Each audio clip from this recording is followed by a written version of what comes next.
Saudaraku, sampah yang menumpuk sejak 2 hari lalu sudah mulai dibersihkan oleh petugas Dinas Lingkungan Hidup dan Kebersihan atau DLHK Kabupaten Aceh Tengah. Satu truk pengangkut sampah dikerahkan di depan Pasar Impres Takengon Timur, Kecamatan Lotawar, Kabupaten Aceh Tengah pada Sabtu 31 Desember 2022. Pantauan tribungayu.com, tumpukan sampah yang berada tepat di depan Pasar Impres Takengon tersebut saat ini sudah mulai dibersihkan oleh petugas DLHK Kabupaten setempat. Lantaran sampah tersebut sudah menimbulkan bau tak sedap dan membuat pengguna jalan serta warga sekitar tidak nyaman.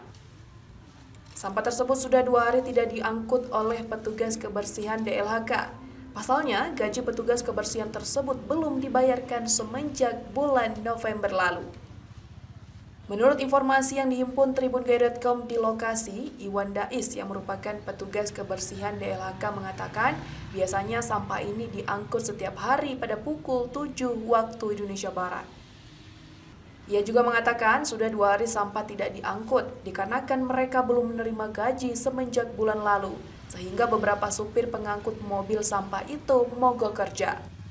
Ia juga menambahkan, kami sudah mendapat informasi dari pihak DLHK Aceh Tengah bahwa gaji mereka akan dibayarkan Senin yang akan datang.